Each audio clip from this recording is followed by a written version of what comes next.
Hi everyone, this is just a quick video to walk you through the last legs of the course and the topic of the final examination. So you probably did notice that this week on the top of our activity feed, I posted the final examination review sheet. So I just want to remind you that there is a final exam in this course. It is worth 15% of your grade. All right, and so your final exam is also next week, just along with all of your other final exams, which you do have a little bit of flexibility with this, in that your exam next week goes live in Brightspace at 8 a.m. on Wednesday, June 21st. Okay, this exam can be done at any point next week: Wednesday, Thursday, Friday, Saturday, or Sunday up until 5 o'clock at night, and the exam will close at 5. Okay.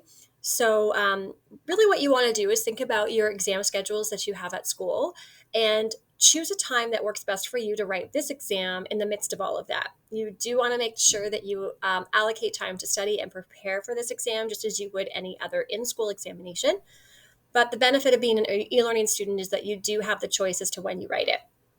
That has to happen, though, between the window of Wednesday, June 21st at 8 a.m. and Sunday at 5 p.m. Like I said, after that, the ability to write the exam will be completely done and over. Okay. So, like I said, pick that time according to what works best for you. Now, the exam is 2 hours in duration. It is a timed examination. So, at the end of the exam, it will end. Like, you'll have 2 hours and that's it. So, you do want to manage your time effectively. Okay. As mentioned, there is a final exam review sheet available for you, and it looks like this. Okay. So the location of your exam is in quizzes under Brightspace.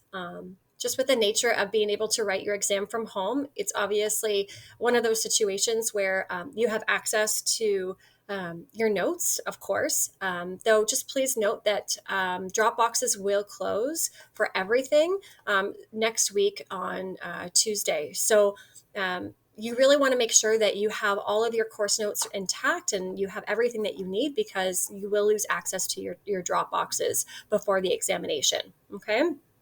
As well as all of the course content. So again, all semester long, you've been expected to keep really good course notes in your own Google folders or handwritten notes or what have you.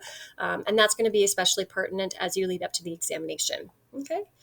The exam has also been written in a way where ultimately the notes that you have are not necessarily going to be advantageous. It's really based on a case study situation where you are going to be making decisions based on all the learning that we've done this semester. Okay, so you're going to be assumed of the role of a member of a management team in a fictional company. You're going to be given a case study, and this case study will be given to you in the exam. You'll have to read the case, and it's going to kind of break down a number of issues that are happening within the company. Okay, so based on all of your learning this semester, you're going to be identifying, well, what are those major issues? All right, so you're going to be applying your learning from the course material, and I'm only going to be assessing the learning from the course material. So if you, for example, go on to Google and you or ChatGPT and you look up answers, I'm going to know because it's going to be based on the course material that you learn. So again, you want to make sure that you have the course notes from all of our lessons, our lectures, our slide decks, our TED Talks, and all of that is what I want to see on the exam. That is what I'm going to be looking for. Okay, it's extremely, extremely important. That is where the marks are going to be. So between now and next week, you really want to make sure your course notes are intact. You have all those notes that you are studying and preparing for the exam, because that is where the marks are going to be allocated. Okay. All right. So again, the goal of this is really going to be in looking at the case, identifying the problems, and then using all of the knowledge that we've learned from this semester and applying your knowledge to what you would do in this particular case if you were the manager. Okay. So I've given you a bit of an exam review sheet here to help prepare you for that. I've given you a number of steps that you might consider in how you prepare for the exam and how you might approach the exam when the exam happens, right? Okay, and again, the major focus being on reviewing your course lessons from this semester and making sure that you're proving to me in the exam that you know that you've learned content from this course. Okay. All right. So what I'm going to be looking for in terms of assessing your examination are as follows: knowledge of the content from the course. So again, you really want to show me that you know your stuff from the course. That is what I'm looking for. Okay. So bringing up TED Talks, like, you know, everything from leadership lessons from Dancing Guide to the candle problem and Daniel Pink. I mean, we've done a lot in this course with specific business thinkers. I want to see that information, not something random on the internet that you're frantically searching in the middle of the exam, because that shows me nothing. Okay. Making connection between the various contexts, the different case studies that we've done in class, the different TED Talks, the different articles that we've read, the McLean's article on stress as an example, like bringing in all of that knowledge. Okay. And then solving the problems critically based on that. And then also how you obviously communicate those messages.